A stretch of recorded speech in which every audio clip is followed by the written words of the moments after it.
The clock ticked past midnight. The office was eerily silent, save for the rhythmic ticking of the clock on the wall. Anna tapped away at her keyboard, the only sound in the deserted office building. Her fingers moved swiftly, almost mechanically, as she focused on the task at hand. Outside, the city slept, a tapestry of shadows and distant sirens. The world seemed to be in a deep slumber, unaware of the lone figure working tirelessly inside. She was used to the late nights, the quiet hum of the computer, her only companion. Tonight, however, felt different. There was a heaviness in the air, a sense of foreboding that she couldn't shake off. A prickle of unease ran down her spine. She paused for a moment, glancing around the dimly lit office, but saw nothing out of the ordinary. Anna stretched, her joints stiff from hours of work. She rubbed her neck and shoulders, trying to ease the tension that had built up. She glanced at her phone. 12:15 a.m. Time to go. She sighed, feeling the weight of exhaustion settle in. Gathering her things, she turned off her computer, plunging the office into deeper darkness. The sudden absence of the screen's glow made the room feel even more oppressive. Only the faint glow of the city lights filtered through the blinds. The office felt like a different world, isolated from the sleeping city outside. As she reached the door, a sound made her freeze, a soft thud. Her heart raced as she strained to listen, trying to determine the source of the noise, like something heavy had fallen in the office next door. She hesitated, debating whether to investigate or leave quickly. The silence that followed was deafening, amplifying her anxiety. Summoning her courage, Anna took a cautious step towards the adjacent room. She peeked inside, her breath held, ready for anything. Anna's heart pounded in her chest. She told herself it was nothing, just the old building settling. But a shiver of fear ran through her. She strained to listen, holding her breath. Silence. Then another sound. A scraping noise, this time closer. It seemed to be coming from the hallway just outside her office door. Anna's hand trembled as she fumbled for her phone. She had to call security, call the police. But what if whoever was out there heard her? She crept closer to the door, pressing her ear against the cold wood. The scraping continued, slow and deliberate, like someone was trying to pick the lock. Panic surged through Anna. She was trapped. She scanned the office, her eyes desperately searching for a weapon, an escape route. But there was nothing, just filing cabinets, desks and the window overlooking the street, far too high to jump. She heard the distinct click of the lock breaking.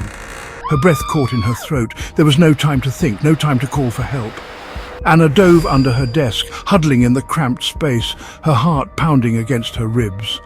The door creaked open slowly, deliberately. A shadow fell across the floor, stretching towards her hiding place. The intruder moved silently through the office, a predator stalking its prey. Anna held her breath, praying he wouldn't see her. She could hear him rummaging through her desk drawers, the clatter of pens and paper clips echoing in the silence. Then a low chuckle sent chills down her spine. Come out wherever you are," a voice whispered, laced with amusement. Anna squeezed her eyes shut, her body trembling uncontrollably. He knew she was here. This was a game to him, a terrifying, twisted game. He moved closer to the desk, his shadow enveloping her hiding place. Anna could smell him now, a strange mixture of leather, sweat, and something else. Something metallic, like blood. A wave of dizziness washed over Anna. She clutched her head, trying to steady herself, but the room seemed to spin around her. The vertigo was overwhelming, making it hard to think clearly. She knew she had to pull herself together, but the fear and anxiety were almost paralyzing. She couldn't stay hidden forever. The small, cramped space under the desk offered little comfort, and the longer she stayed there, the more vulnerable she felt. She could hear the intruder moving around the office, his footsteps echoing ominously. Every sound made her heart race faster. She had to do something, anything to escape. Her mind raced through possible plans, each one seeming more desperate than the last. She couldn't just sit there and wait to be found.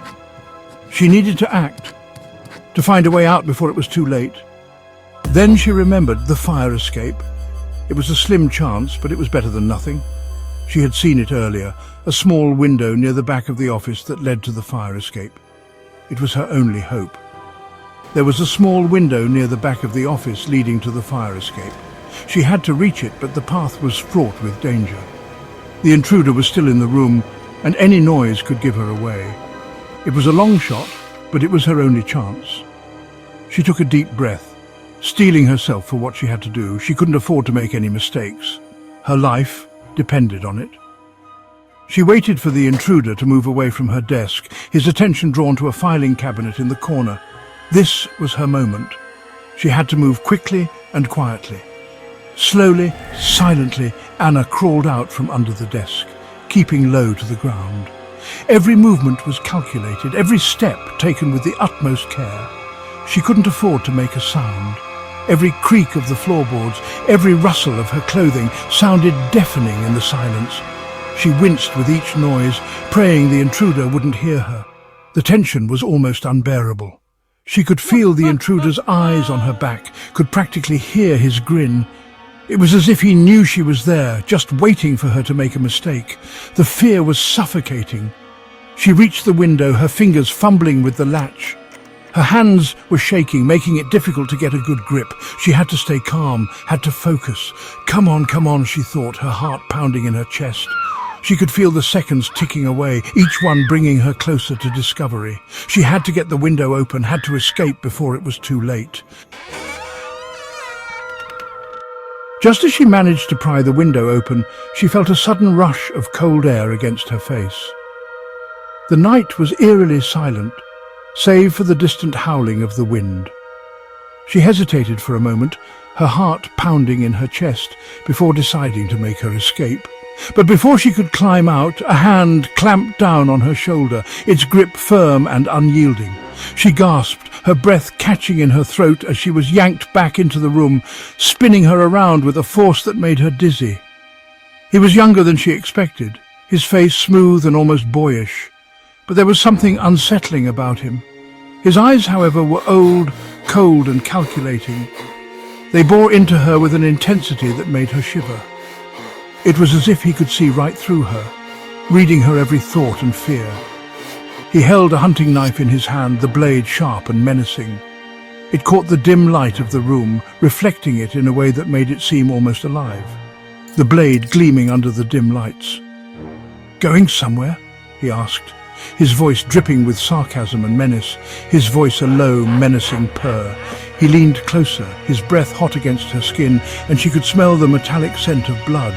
The scent of blood stronger now, mingling with the faint smell of sweat and fear. She tried to pull away, but his grip tightened. "Don't worry," he whispered, his lips curling into a cruel smile. "It'll be over soon. And then you'll be mine. Forever." His words sent a chill down her spine, the finality of them sinking in. Anna stared into his eyes, searching for any sign of mercy or hesitation. But there was none. Only a terrifying mix of madness and determination. She knew in that moment what he intended to do. It wasn't just about killing her, it was about something far more sinister. She realized with a sinking heart that he was going to take something from her, something irreplaceable. He wasn't just going to kill her, he was going to take a part of her soul, a piece of her very essence. He was going to take something from her, a gruesome trophy to remember her by. A gruesome trophy to remember her by. The realization hit her like a punch to the gut, leaving her breathless and terrified. Fear gave way to a primal surge of adrenaline. Anna kicked out, her foot connecting with his shin.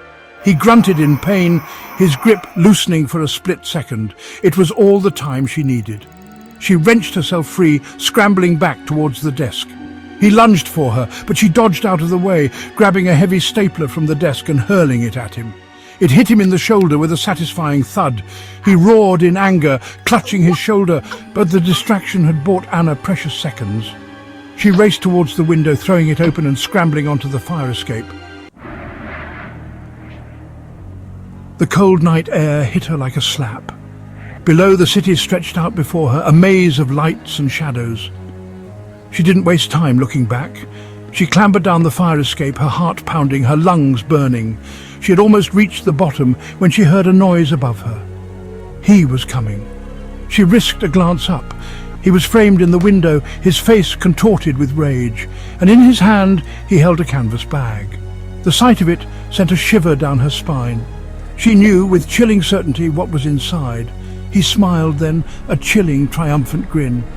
"You can't hide forever," he called down to her, his voice echoing in the night. Anna didn't answer. She reached the bottom of the fire escape and sprinted into the darkness, her breath coming in ragged gasps. She didn't know where she was going, only that she had to keep running. But the image of the bag, the single drop of blood, stayed with her. She had escaped with her life for now. But she knew, with a sinking feeling, that this wasn't over. He would be back. He would always be out there, lurking in the shadows, waiting for his chance to finish what he started.